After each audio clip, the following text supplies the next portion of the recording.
결국은 500불까지 찍고 다시 올라왔었잖아요. 이번에도 마찬가지고. 주식은 무조건 싸게 사야 되는데 변동성에 대해서 공부를 좀 하자는 거죠.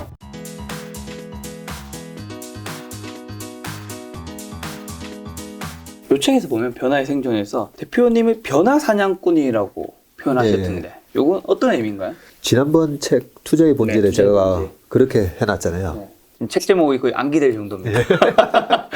한 5번째 얘기하신 것 같아요. 주식 투자의 본질은 네, 대중들이 인지하지 못하고 있는 기업 가치 변화에 대해서 내가 액션을 하는 거라고요. 네. 과감하게. 그래서 기업 가치 변화에 영향을 미치는 게 엄청 많잖아요. 그렇죠. PQC에 영향을 미치는 거. 최근에 이제 C에 영향을 미치는 게, 자동차에 C에 영향을 미치는 게 있죠. 강판 가격이 또 급등을 했을 거니까. 네. 원재료 가격 상승이죠. 배터리 업체들도 요즘 주가가 안 좋은 게, 뭐, 니켈, 망간, 뭐, 코발트 등등 해가지고, 그 2차전지 소재 가격들이 막 올라가니까. 네. 그런 것처럼 지금 이제 변화, 기업의 가치에 영향을 줄 수 있는 변화 요소들이 무지 많다는 거죠. 네. 그런 거를 일일이 좀 항상 촉각을 세우고 있자는 의미에서 변화사냥꾼이라고 했고요. 그걸 빨리 눈치채는 사람이 돈을 버는 확률이 굉장히 높은 거겠네요, 당연히. 제가 미국에서 유학생활 하면서 제일 많이 는 게 눈치예요. 아무래도 한국인이 미국에 가다 보니까 그런 건가요? 네. 그 사실 잘 안 들리잖아요. 잘 안 들리면 알아듣는 척 해야 되고, 그러다 보면 이제 눈치가 나는 거죠. 그래서 제가 보니까 주식 시장에 있어서 저보다 훨씬 더 참 학구적으로 열심히 하는 분들도 많은데, 네네.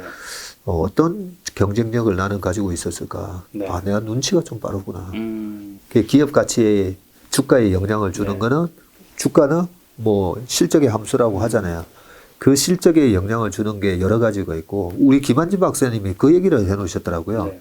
김한진 박사님이 쓰신 부분도 있는데, 주가는 기업의 펀더멘탈과 그 다음에 인기도. 네. 인기도가 네. 보면 막 변하잖아요. 그래서 저는 100% 공감을 하거든요. 그 인기도가 뭐냐면 이제 대중들의 심리인 거죠. 네.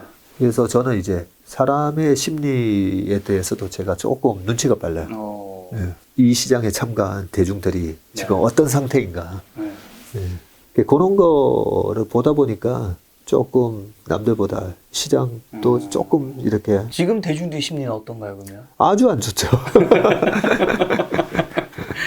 그래서 그게 맞는지 저는 항상 제가 강세론일 때는 약세론자 분들 얘기 듣고 그분들 댓글에 뭐라고 달려있는가도 보고, 제가 약세론자일 때는 또 강세론자 얘기 듣고 대중들은 어떻게 반응하는지 그런 것도 보고. 근데 지금은 정말 안 좋아요. 자, 책에 보면 피터 린치 이제 마젤란 펀드는 자산의 60%를 성장주와 턴어라운드로 구성한다고 소개해 주셨는데, 대표님은 좀 어떻게 구성하시는 전략을 하고 있는지, 지금 상황에도 뭐 그런 것들은 좀 유효할까요? 포트폴리오 전략은 네. 피터 린치가 정말 정석 바이블이라고 생각합니다. 포트폴리오를 어떻게 가져가야 되는지. 거기 명확하게 나와 있어요. 우리는 피터 린치를 가치 투자자라고 얘기하잖아요. 피터 린치의 신발의 그 구두, 굽이 뭐 달을 까서 떨어진 그런 광고도 옛날에 있었고, 엄청나게 탐방도 많이 다니시고 그런 분인데, 근데 어떤 기업을 발굴하러 가냐면 성장주하고 턴어라운드 주식 맨날 발굴하러 다니셨어요. 그래서 피터 린치는 이제 블루칩 이런 거, 자산주, 고배당주 이런 거 안 좋아한다라고 돼 있어요. 물론 그런 주식을 투자를 안 하신 건 아닌데, 수비를 해야 될 때 그렇게 투자를 하시는데, 일단은 포트폴리오에 있어서 마젤란 펀드를 1977년부터 1990년까지 엄청난 수익률을 냈죠. 연평균 수익률 29% 냈으니까. 하지만 돈을 번 사람은 또 굉장히 거기에 대비해서는 소수였다. 소수였다는 얘기. 안타까운 얘기. 안타까운 전설이 있죠. 그래서 그 피터 린치가 포트폴리오를 짠 거 보면 턴어라운드, 그다음에 고성장주였다는 거죠. 우리 기업에는 그러면 턴어라운드는 뭐고 고성장주는 뭐지? 봤을 때 카카오가 최근에 거의 뭐 자회사가 130개가 넘었더라고요. 예. 그 카카오가 엄청난 고성장주였죠. 예. 실제로 실적을 보면 최근에 4년 동안의 실적을 보면 뭐 엄청난 고성장주였고, 테슬라도 마찬가지고, 그죠? 그런 성장주, 실적 성장주를 이제 발굴해야 되고, 오늘 어떤 분이 오셔가지고 네. 로봇 얘기하시더라고요. 최근에 주식 시장에서도 로봇 얘기 많이 하면 나오긴 하는데, 그분 얘기는 우리 집에도 로봇 하인이 와서 해줄 거라는 거죠. 네네.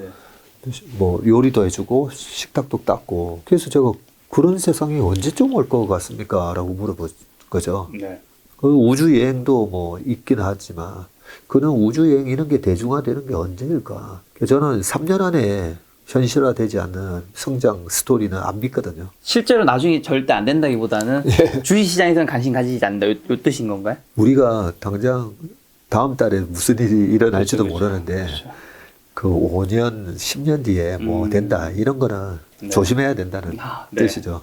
그래서 이제 성장주라도 성장 스토리 주식은 아니라는 거죠. 피터 린치가 왜 그렇게 탐방 다녔겠어요? 실제 가가지고 실적이 나오는지 체크해 보려고 가는 거지 않습니까? 그래서 우리가 성장주 투자를 그런 면에서 이제 아크 이노베이션 펀드 네. 우리 돈나무 누님 그 포트를 보고 제가 네. 이거 너무 성장 스토리 주식이 많은 거예요. 그렇죠. 테슬라 그다음에 만- 줌 실적이 나는 주식이었고 네. 나머지 밑에 텔레닥부터 해가지고 쭉 보면 줌도 마찬가지고 네. 줌도 지금 마이너스 한 75% 났죠. 그렇기 때문에 우리가 성장 스토리 주식을 투자하라는 얘기가 절대 아닙니다. 예. 성장주 그리고 턴어라운드 네. 턴어라운드는 말 그대로 한 두 가지 경우가 있는데요. 이번에 작년에 철강 회사 주가가 엄청 좋았어요. 네. 철광석 가격에 비해서 생산되어 있는 뭐 냉연, 열연 뭐 이런 철강 제품 가격이 이제 급등을 하면서 스프레드가 좋아져서 미국 철강회사, 한국 철강회사, 우리나라 포스코 이익이 엄청나게 나왔어요. 작년에 한 7조 벌었는데 평소 때는 한 1조 5천억, 2조 정도 벌다가 7조나 버는 거죠. 턴어라운드 된 거죠. 그런데 경기 사이클에 의해서 이렇게 턴어라운드 됐다가 또 언제든지 또 다시 경기 다운 사이클로 들어가잖아요. 네. 그런 기업들은 제가 여러 번 말씀드리지만 이익이 안 될 때 사서 이익이 많이 나올 때는 오히려 팔고 나와야 된다고. 저 퍼에 사는 게 아니라 고퍼에 사서 이익이 많이 나오는 저 퍼에 팔아야 된다. 그런 것처럼. 그래서 경기 사이클에 의한 턴어라운드 주식은 매매하는 게 쉬운 거는 절대 아닙니다. 펀드 매니저들이 수익률을 갉아먹는 것도 이런 시클리컬 기업에서 다 소위 말하는 닭짓을 많이 해서 그러거든요. 네. 올라가는 거 보고 아니 7조나 나오는데 네. 하고 샀다가 이제 박살나고 그런 부분이 있기 때문에 그런 사이클에 의한 턴어라운드가 있고 또 하나는 옛날에 이제 동양제철화학이었다가 지금 OCI로 바뀌어 있었죠. 그 회사가 2007년도에 이제 주가가 거의 뭐 엄청나게 올랐었죠. 4만 원 하던 게 한 60만 원 갔었으니까요. 그렇게 갔을 때는 그 제철화학 본업이 잘 돼서가 아니라 네. 본업도 그때 좀 좋아지긴 했었지만 태양광 한다라고 해가지고 태양광에 우리가 1등이 될 거야. 그런 이제 신성장 사업을 갖다 붙이면서 소위 말해서 이제 턴어라운드 하는 그런 부분이었는데 그 부분도 역시나 이제 중국이 태양광 시장에 뛰어들면서 네. 이제 박살이 나게 되죠. 우리가 이제 턴어라운드 주식, 그 다음에 성장 주식에 찾는 거, 그게 우리가 어떤 포트폴리오를 가져가야 될까에 대한 정석이다. 그래 생각합니다. 이 성장주에서 제가 두 가지 궁금한 게 생겼는 게 3년 내에만 보신다 하셨잖아요. 네. 5년, 10년 이런 거는 굉장히 좀 위험할 수 네. 있다. 안 된다가 아니라. 네. 자, 그렇다면 이제 뭐 우주, 뭐 자율주행, 뭐 로봇, 뭐 친환경, 뭐 메타버스 이런 얘기 굉장히 많이 들리잖아요. 네. 그 중에서 3년 내에 대표님 보셨을 때 그래도 3년 내에 이건 가능할 것 같다 한 영역은 어딘가요? 그래서 자율주행이 현대기아차가 이번에 그렇게 발표를 했더라고. 신문을 계속 보다 보니까 이런 데 대한 이제 답이 막 나오는데요. 네. 3단계, 4단계, 5단계 네. 있잖아요. 벌써 3단계 자율주행의 3단계로 해서 이제 상용차를 출시하고 일부 지역에 한해서 뭐 제주도라든지 뭐 일부 지역에 한해서는 이제 4단계도 해보겠다 뭐 이런 얘기가 나오는데 네. 우리가 꿈꾸는 5단계 있잖아요. 네네. 우리가 꿈꾸는 5단계는 저는 5년 안에는 안 온다라고 생각합니다. 어떻게 보면 10년 안에도 안 올 수도 있다라고 생각해요. 우리가 핸드폰도 가끔씩 네. 뻑이 날 때도 있었잖아요. 그렇죠, 그렇죠. 예. 근데 핸드폰이야 뻑 나면 괜찮죠. 좀 잠시 불편하면 되는데 네네. 자동차는 큰일 나는 거죠. 그러니까요. 예. 그래서 그게 우리가 그 약만 하더라도 네. 신약이 개발은 벌써 15년 전에 됐는데 네. 임상 테스트를 거의 10년 하잖아요. 정말 부작용이 없는지 그것도 처음에는 위험하니까 원숭이부터 해보다가 네. 나중에 사람한테 해보는 것처럼 그러면 자율주행의 5단계에서는 그걸 어느 정도 테스트를 해봐야 될까. 네. 그리고 그런 게 있어요. 자율주행에다가 이제 인공지능을 심어야 되는데 네. 자, 요쪽에 이제 할머니가 지나가고 이쪽에 이제 아이가 지나간다고 네. 치자고요. 그러니까 피할 수가 없어요. 어느 쪽으로부터 가긴 가야 돼요. 네. 그랬을 때 자율주행에다가는 뭐라고 이야. 입력을 해야 될까요? 마이클 샌델의 저스티가 생각나. 그렇죠. 네. What is justice? 어떻게 해야 되죠? 그래, 그런 부분들이 해결하지 못할 그런 부분이 윤리적인 그런 것들은 합의가, 사회적인 합의가 돼야 되는 거고요. 네. 그런 부분 때문에 자율주행이 3단계, 4단계는 분명히 오고 그 정도 수준은 벌써 현대기아차도 지금 한다고 그러고 그렇기 때문에 너무 5단계에 대한 길이 있잖아요. 5단계가 돼야 되는 거 있잖아요. 네. 5단계가 돼야 이제 로봇택시처럼 해서 로봇택시도 저는 안 탈 거예요. 오토파일럿이라 하잖아요. 또. 네네네. 비행기 하늘이 얼마나 넓어요. 그 넓은 하늘에 오토파일럿은 이미 벌써 20-30년 전에 개발이 됐는데 네. 왜 거기 아직까지 기장님 계시고 부기장님 계실까? 네, 사람이 필요하다는 거죠. 그래서 완전 자율주행 되는 거는 네. 정말 뭐 어디 저런 거 있잖아요. 전시관 안에서 이제 돌아다니는 네. 로봇 정도 네. 그런 수준이지 상용화되는 데는 좀 시간이 걸립니다. 성장주에서 두 번째 한 가지 드리고 싶은 질문이 이게 성장주에서 예를 들면 전기차로 간다면 이 점유율 같은 게 참 중요하잖아요. 예. 근데 예를 들면 점유율이 계속해서 올라가서 나중에 뭐 진짜 나중에 언젠가는 뭐 100% 된다 하더라도 그 기업의 주가가 이 점유율 올라가는 것처럼 똑같이 100% 되는 지점에 이제 역사상 최고점 이건 아니잖아요. 예, 절대 아니죠. 네. 이게 언제쯤에 우리는 빠져나가야 되는 걸까요, 도대체? 그 질문은 좋은 질문이신데, 네. 마켓이 이제 세츄레이션 된다라고 우리가 표현을 하거든요. 이제는 포화 상태야. 라고 하는 게, 그게 언제 있었냐면, 2013년도에 우리가 알기 쉬운 스마트폰으로 네네네. 말씀드리면, 2007년 6월 달에 이제 애플의 아이폰이 나오고, 삼성이 빠르게 패스트 팔로잉 전략을 해서 네. 2010년, 11년, 12년, 13년을 거쳐가면서 스마트폰 시장의 1등이 되죠. 예, 지금도 1등이에요. 근데 막 위태위태하긴 한데 1등이 되는데 네. 갑자기 외국계 증권사에서 이제 스마트폰 시장은 세츄레이션 됐기 때문에 삼성전자 이제 핸드폰을 보고 주가 플레이 하는 거는 이제는 그만해야 된다. 근데 지나고 보니까 맞았어요. 그리고 중국 샤오미부터 화웨이 뭐 등등 해가지고 네. 그때 당시에 중국 시장 삼성전자의 시장 점유율이 2013년도에 23%인가 4%였거든요. 지금 중국 시장 점유율이 얼마인지 아세요? 2013년도에 23%였어요. 네. 지금 몇 %일까요? 중국 시장에서 삼성전자의 핸드폰 40%? 50%? 40, 50. 네. 예. 지금 1%가 안 돼요. 삼성 휴대폰이요? 삼성전자 휴대폰의 중국 마켓시어가 1%가 안 돼요. 아, 중국이 다 뺏어간 건가요? 저렴한 휴대폰들이? 예. 그리고 와. 그 대신에 지금 아이폰은 여전히 17%, 8% 점유율을 유지하고 있어요. 근데 삼성 휴대폰은 샤오미, 화웨이, 오포, 비보에서 비슷한 성능의 반값으로 팔면서 이미 네. 다 뺏겼어요. 그게 이제 스마트폰이 세츄레이션 되고, 세츄레이션이란 말은 많은 경쟁자들이 들어왔다는 거죠. 그 경쟁자들이 그러면 왜 들어왔느냐? 기술적 장벽이 낮으니까. 근데 그렇게 다들 하드웨어는 다 들어왔는데 애플 앱스토어나 구글의 안드로이드 플레이 스토어 같은 거는 못 하잖아요. 그렇죠. 예. 그런 측면에 있어서 우리가 세츄레이션 되는 시점을 어느 정도 볼 거냐인데 그 시장 침투율이라고 하죠. 새로운 제품이 시장에 침투율을 하는데 지금 전기차가 네. 미국에서 팔리는 판매 비중이 6% 정도 돼요. 근데 중국은 판매 비중이 20%가 넘어요. 중국에서 팔리는 5대 중에 한 대는 전기차예요. 유럽도 마찬가지예요. 유럽 약간 환경에 신경을 쓰는 나라는 30% 팔려요. 그래서 그 전체 시장 침투율이 네. 40%를 넘어가면 조심을 하면 돼요. 40만. 10명 중에 이제 주변에 봤더니 10대 중에 4대가 전기차네.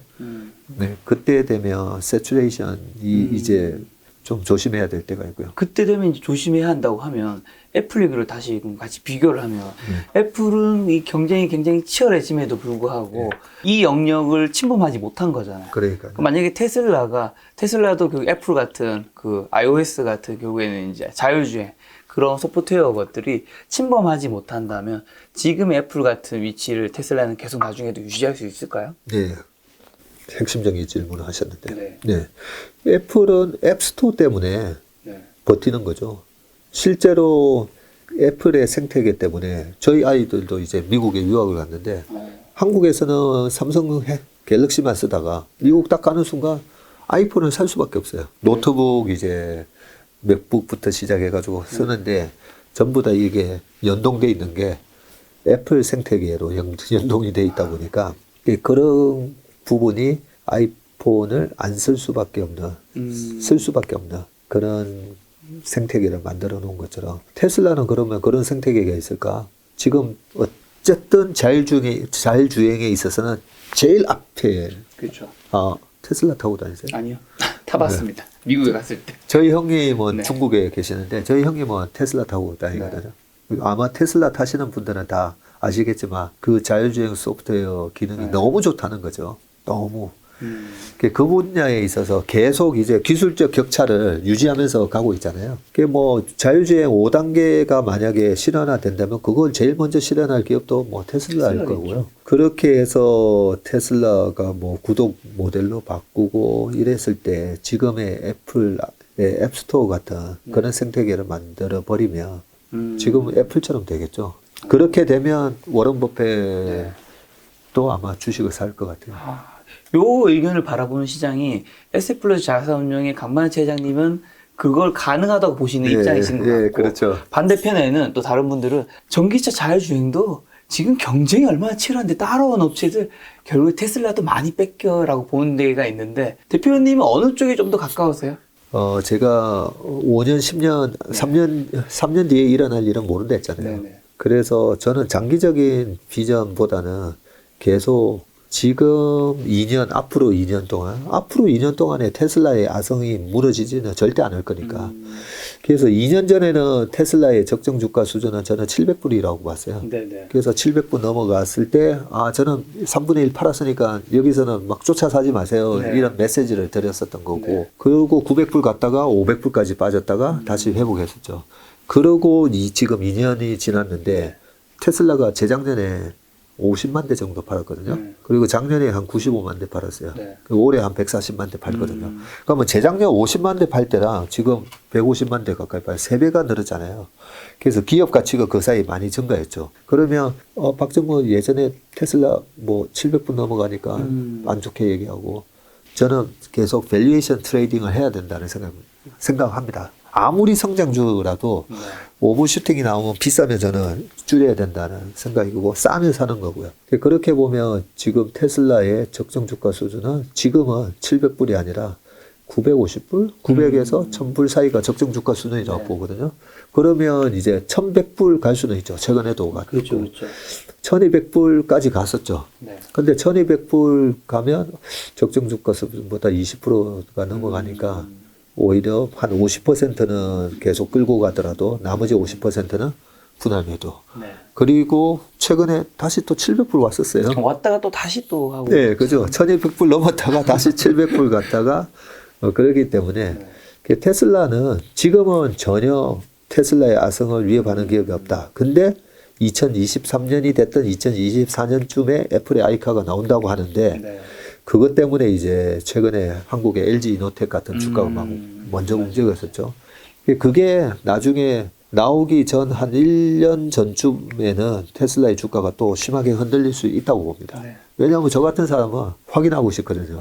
미국의 그 엄청난 애플바 분들은 애플카가 나오면 애플카로 타고 싶겠죠. 예. 그 위협 때문에 그때에 대해서는 한번 절반 정도 팔고 또 한번 보고 싶어요. 만약에 근데 그 위험이 테슬라의 아성을 무너뜨릴 정도 아니라면 좋게 볼 수도 있는 거고. 근데 애플은 앱스토어라는 엄청난 생태계를 갖고 있기 때문에 한번 봐야 되죠. 네, 아까 테슬라 주가 말씀해 주셔서 그 사실 테슬라의 주가가 굉장히 변동성이 큰 거잖아요. 그렇게 시가총이 큰 종목인 거에 불구하고 책에서도 이런 문장이 나오던데 자신이 투자하는 주식의 변동성을 이해하고 어느 정도 예측할 수 있다면 그 주식은 위험 자산이 아니라 그냥 변동성이 큰 자산이 됩니다라고 하셨는데 이게 어떤 의미이고 그다음에 개인 투자자가 주식을 변동성이 큰 자산으로 네. 만들 수 있는 것인지 네. 저는 개인 투자자의 이 변동성은 그냥 대부분 사람들에게는 위험한 자산인 거야 아닌가? 이 질문 누가 뽑으신 거예요? 직접 하죠? 네네. 대단하신데요. 그 변동성 또 투자해 본지 얘기해야 되네. 여러분 보세요 투자해본지 이제 이쯤 되면 봐야 될 것 같아요. 아직도 안 보셔서 모르고. 근데 그 책값은 하는 책입니다. 네. 대중들이 인지하지 못하고 있는 기업 가치의 변화에 내가 과감하게 투자를 해서 돈을 벌잖아요. 네. 버는데 이 변동성 900불 갚다가 500불 가고 테슬라도. 네. 그리고 1200불이 넘었다가 또 최근에 800불 깨고 700불까지 갔다 오고 마이너스 40% 났어요. 그러니까요. 작년에도 마이너스 40%가 났고 올해도 고점 대비 마이너스 40% 그리고 났어요. 다시 또 $1,000 그죠? 어지럽습니다. 네. 그래서 내가 투자하는 기업의 기업 가치만 우리만 생각하잖아요. 네. 자유주행, 그 다음에 이 생태계, 막 이러는데 우리가 실질적으로 주식이기 때문에 주식이고 특히나 거기에 많은 사람들이 좋다고 하잖아요. 많은 사람들이 좋다고 하면 정말 열심히 공부해서 이 기업의 가치에 대해서 철석 같은 믿음을 갖고 투자하는 사람만 있으면 그런 주가의 변동성이 안 일어나요. 근데 테슬라가 좋아? 박정부가 테슬라 그때 뭐 1조 달러 간다고 했는데 뭐 이런 식으로 해가지고 사면 조그만 이런 안 좋은 코로나가 됐든 우크라이나 전쟁이 이런 거에 이제 심리가 흔들리는 거죠. 왜냐하면 공부가 안 돼 있으니까. 그런 투자자들 때문에 변동성이 생기는 거거든요. 그러면 이런 변동성이 생겼을 때 주가가 어느 정도까지 빠질 수 있지? 작년에도 40% 빠졌고 성장주 제가 한번 3% 아침에 애플 차트랑 테슬라 차트를 비교해 줬어요. 2007년 6월 달에 스마트폰의 혁명, 애플, 금융위기 터졌고 테슬라는 코로나 위기가 터졌고 거기서부터 회복하는 모습이 똑같아요. 애플도 이런 지지로 있었어요? 네. 애플은 그냥 계속 이렇게 됐을 것 같은 계속 갔을 것 같죠. 느낌이 좀 있죠. 2008년 금융위기 때 애플의 주가가 200불 갔다가 지금은 이제 그 액면 분할해서 그 주가가 안 보이는데 2008년 금융위기 전에도 200불 갔다가 100불이 깨졌어요. 마이너스 67% 났었어요. 그렇게 빠졌다가 그때는 구조적 조정장이었으니까. 그러고 나서 올라올 때도 보면 애플 주가가 중간중간에 2012년에서 13년 넘어가면서 이제 시가총액 1등이 되는데 그 와중에도 보면 고점 대비 35% 아주 자주 일어나요. 그래서 내가 투자하는 기업이 장기적으로 아주 좋은 그런 혁신 기업임에도 불구하고 이런 변동성이 있다라는 걸 이해를 하면 야 저렇게 좋은 애플 주식을 저희 고객분 중에 요 근처요 공덕동 근처에 병원 하시는 원장님이 애플 주식을 그 재작년이었었거든요. 좀 싸게 살 기회를 있을까요? 해서 제가 500불 때 살 기회가 아마 있을 것 같다고. 왜냐하면 과거에 애플도 그랬었으니까. 결국은 500불 찍고 다시 올라왔었잖아요. 이번에도 마찬가지고. 네, 그래서 내가 주식은 무조건 싸게 사야 되는데 변동성에 대해서 공부를 좀 하자는 거죠. 근데 변동성에 대해서 공부를 한다고 하면 주식의 대가들이 변동성에 대해서 공부하라 이런 얘기 잘 안 하고 기업 가치, 기업 가치에 대해서만 공부하라 하잖아요. 근데 변동성에 대해서 공부를 하면 이렇게 좋은 주식을 마이너스 30% 40%에 살 수 있다는 거죠. 그런데 이런 공부를 또 안 해놓으면 빠졌을 때 엄청 후달리잖아요. 걔는 훌륭하다. 걔는 훌륭하다. 내가 키우는 강아지에 저 최근에도 걔는 훌륭하다 한번 보면서 제가 봐도 이제 알겠더라고요. 저 그 프로를 다 통틀어서 한 5번 정도 봤나? 그런데도 어떤 그 의뢰인이 그 시바견하고 진돗개하고 또 하나 새 종류를 키우면서 그 제가 보면서 진돗개랑 시바견이랑 되게 성질이 비슷한 성질이 있잖아요. 충성도는 되게 강하지만 굉장히 자존심이 세고 막 자기 지키는 것 좋아하고 서열 이런 거 중요시 하는데 시바견하고 진돗개를 같이 키우고 있는 거예요. 네.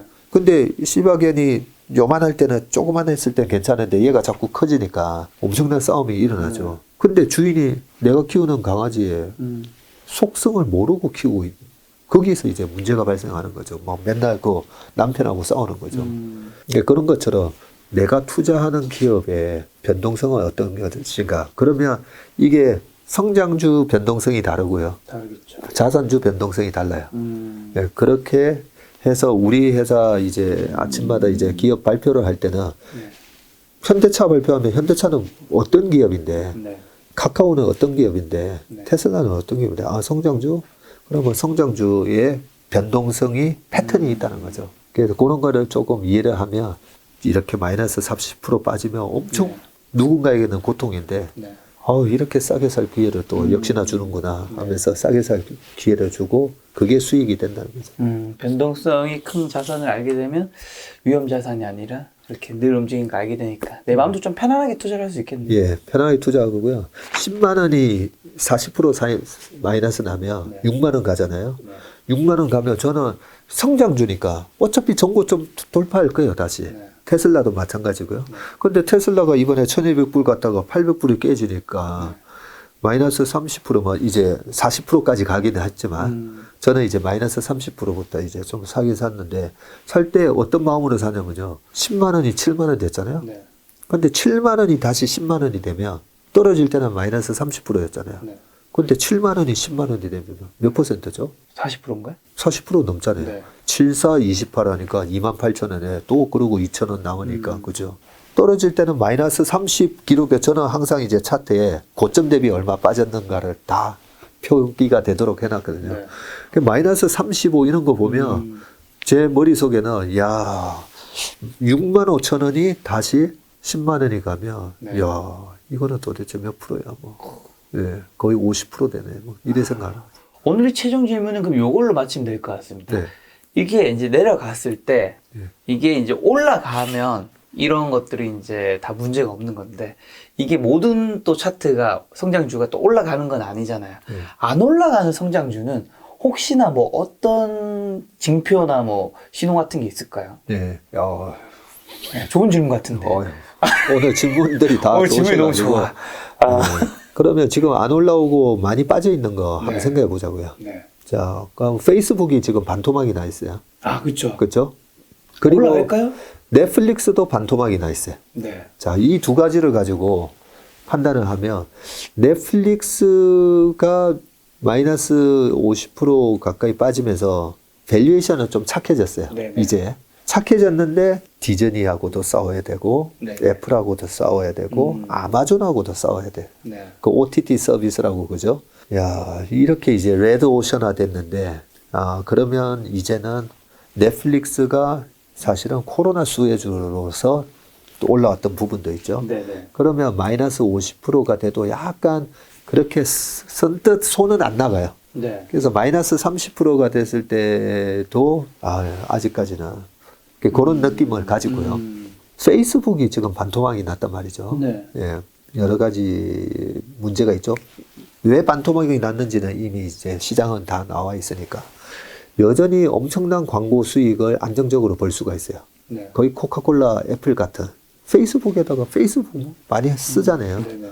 거기 여전히 광고 수익이 많이 나요. 그렇죠. 그런데 메타버스, 이제는 저커버그가 앞으로 메타버스 시장을 안 하면 안 돼 하면서 네. 거기다가도 엄청난 돈을 쓰거든요. 그렇죠. 그래서 빠졌죠. 예, 계속 저기다가 돈을 때려부어도 저걸 도대체 언제까지 때려붓는 거지? 메타버스 세상은 혹시 10년 뒤에 오는 건 아닌가? 이런 여러 가지 고민이 있는 거죠. 그러면 메타버스에 대해서 제가 공부를 많이 했을까? 저커버그가 더 공부를 많이 했을까? 확실하게 저커버그. 저보다 100배는 100배. 그렇겠죠. 회사 사면을 맡겼을 정도인데. 그러니까요. 1000배는 더 많이 할 거예요. 네. 그러면 그 사람이 어쨌든 페이스북이라는 엄청난 기업을 만들어냈잖아요. 네. 그러면 메타에 대한 저 투자가 그냥 헛된 투자는 아닐 거다. 네네. 그런 투자가 계속 손실로 잡히니까 네. 그게 비용인 건지 그런 어떤 생태계를 만들기 위한 네. 투자인 건지 예, 그런 판단으로 봤을 때 메타를 위협하는 다른 기업은 뭐지? 이래 찾아봤을 때 이 회사는 이 정도 가격이면 사도 되지 않나. 야, 넷플릭스와 페이스북 같이 좀 비교해서 들으니까 네. 훨씬 이해가 잘 되는 것 같아요. 네. 그 결과가 어떻게 되는지는 한 네. 3년 뒤에 보자고요. 3년? 너무 긴데요? 3년 정도면 알 수 있을까요? 아니요, 3년 아니라 뭐 당장 1년 뒤에 주가가 어떻게 됐는지 봐야 되니까 알겠습니다. 1년 뒤에 주가로 봤을 때는 저는 어쨌든 뭐 넷플릭스보다는 네. 메타 지금 이 가격에는 그리고 메타도 보면 되게 밸류에이션이 싸졌어요. 알겠습니다. 1년 뒤에 대표님과 요걸 가지고 다시 한번 중간 점검하는 시간 가지면 굉장히 재밌을 것 같다는 생각이 들었습니다. 오늘 대표님과 이제 변화의 생존, 얼마 전에 이제 그 김동완 프로님이랑 김한진 박사님이랑 공지하신 책이랑 여러 가지 시장에 대한 이야기 여쭤봤는데 혹시라도 여러분들 더 관심 있으시면 이 책 보시면 되고요. 마지막으로 저희 이제 주식시장에 지금 개인 투자자분들 굉장히 좀 어려워 계신데 좀 어떤 이야기를 하면 좀 도움이 될까요? 그 뭐 제가 네. 시장을 좀 잘 맞춘다고 네. 예, 저희 업계에서도 이 책에 써놨지만 어떤 분이 박 전무가 그래도 시장 분석은 잘하지. 근데 시장 분석에 있어서 가장 중요한 부분은 시장은 모든 걸 다 프라이싱 하고 있다라고 다 반영을 하고 있다라고 보시면 되는데 거기서 투자자들의 심리, 대중들의 심리에서 이제 거품이 생기기도 하고 네. 이제 좀 할인돼서 거래되기도 한다고 말씀드렸잖아요. 지금은 우리가 10명 중에 거의 7, 8명이 시장 너무 안 좋아, 너무 센티멘트가 이렇게 안 좋아 하면 그러면 반드시 제 경험으로는 반드시 주가는 올라가더라는 거죠.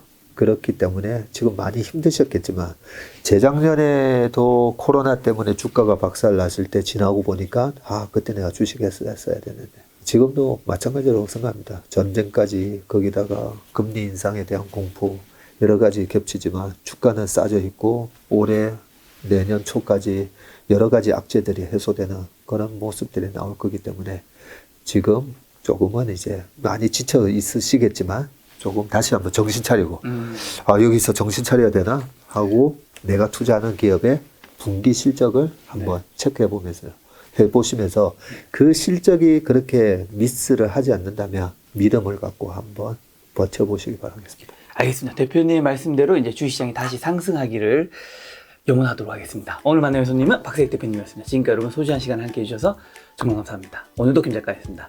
고생 많으셨습니다. 감사합니다.